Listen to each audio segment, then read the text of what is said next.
Juvenile court. Woo, Yes. man. And this is only going to be, they're down to two after everything's said and done. Is that right? Right. That's according to the judicial plan that's supposed to go into effect in 2021. We're supposed to go down from 3 juvenile judges to 2.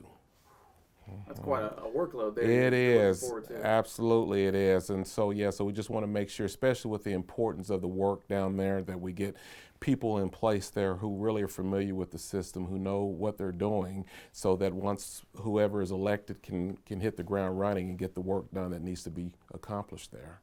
So I guess in that sense, kind of give us a little bit of background on Lott Rolfe. Well, sure. Well, I grew up in Little Rock. I'm a 1990 graduate of Hall High School. Went on to Fayetteville, University of Arkansas at Fayetteville, graduated with a bachelor's of Science in Secondary Education degree in 1994. My plans were to become a teacher and then hopefully a school administrator, but around my junior year of college, a history professor told me I should look into the law. So I kind of explored that. Applied to law school, only applied to 2 law schools, so Fayetteville and Little Rock. And I said, whichever letter I got first, that was the law school I was going to go to.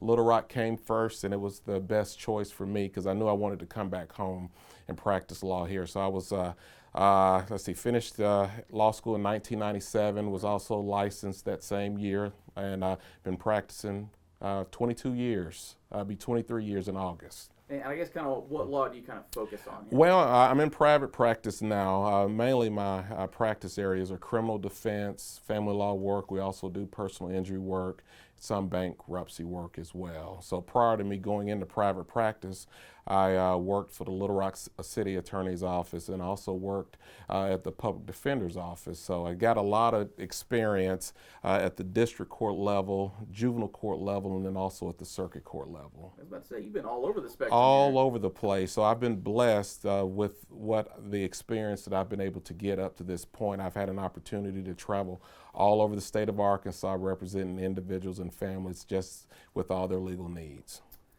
Now for judges, you can't really have platforms. It's sort of the nature of the beast here. But if there are some changes that you wanted to bring to the courtroom, I guess what would you have in mind? Well, my main reason for running is that I've been very concerned about our young people. I don't think anybody can turn on the television or read the newspaper without seeing some story about something involving our young people. And just in my line of work and with what I've been doing, I've been seeing a number of young people getting involved in very serious criminal offenses and at a much younger age. And then also with the fact that many of them that I see also start out in the juvenile court system. And so I figured that if we could try to turn some things around in our juvenile court system, maybe we can do everything we can to keep them out of the adult system. So that's been my main platform.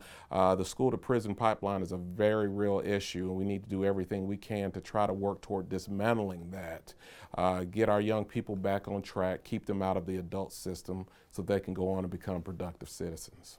And how much of that can you actually bring to the table from the bench? I mean, because obviously, lawmakers do that end, and you guys just sort of uphold what they pass. So, I guess from the bench, what do you want to do to kind of improve that pipeline and bring the change about? Well, I think especially when it comes to the juvenile court, I know legislators, city officials, county officials, and state officials want to get input from individuals who do the day-to-day work. And so I know from what I've seen, they rely on input from our judges, prosecutors, defense attorneys, and probation officers as far as things that could be done to try to help improve the system.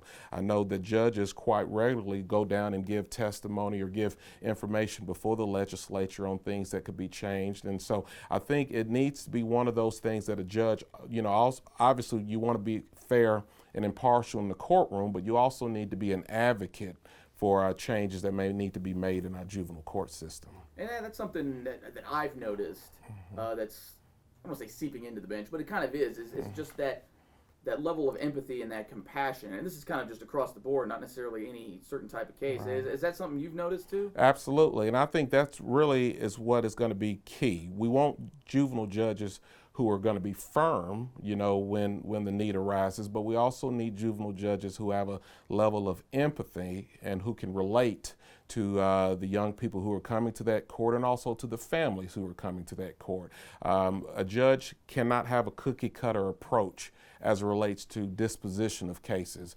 We need to take an individualized approach that's going to cater to the needs of each child so that we can find out what they need, address those specific needs, and then go on to try to help them devise a plan to help them get back on track. I guess just in your opinion, why do you think people just don't pay as close attention to these judicial races as they do, whether it be a legislative or an executive type of thing? Well, I think some of it might be because judges cannot campaign the same way as other politicians. We're kind of limited to some degree on things that we can say, promises that we can make. So we're going to be limited to some degree. While we have some limitations, I mean, we still, especially in a juvenile setting like this, can talk about some things that I think are very important or very relevant. I think everybody would agree with me that they are very concerned about our young people. And, I think everybody wants to make sure that our young people are productive and can find their purpose in life. And so I think it's important at least to say those things and have a frank discussion about some things that we think may need to be changed and hopefully get everyone on board to do that. And you kind of touched on it, but elaborate just a little bit on what you think the role of the judges should be, whether it be, out there in the community or even just kind of, law 101 type of stuff. Be like, hey guys, this is what you need to expect when you come into any courtroom and just being sort of those, like you mentioned, sort of those advocates and just being out there. Well, I think it's very important, even though we know that juvenile court proceedings are closed proceedings, so it's not a proceeding that anyone can just come in on. I think it's also going to be vitally important that the judges that we elect there, are also visible, and we need to make sure that we get out into the community, we inform people of the services that the juvenile court can provide, and so that if anyone needs any help, then we're accessible. We can provide phone numbers, information. I want to make sure that we do everything we can to go to the schools, the churches, wherever people are, if they are in need of juvenile court services outside of coming in for juvenile delinquency proceedings. But if if there is a serious need of help, we want to be accessible to them. All right, I am just Joe Q, Arkansas voter. Sell me on Lott Rolfe. Here's why I think you should consider me as the 10th Division Juvenile Court Judge. I think first off, my background. I'm the only candidate with the background in secondary education. With my degree there, I've had the training of working with middle school and high school students, so I think that's going to be very important for this position here. I have two other opponents in this race. I've been practicing law in the state for 22 years. My experience is more than both of my opponents combined. I think it's also important to know, too, that I'm a husband and a father. I've been married for 24 years. I have two children, ages 20 and 17. So we're close to having an empty nest. My youngest is graduating from high school this year, and so I've raised my children, and so at this stage in my career, I want to focus on helping out the young people in Pulaski and Perry County. I want to help to raise them and do everything I can to do my part.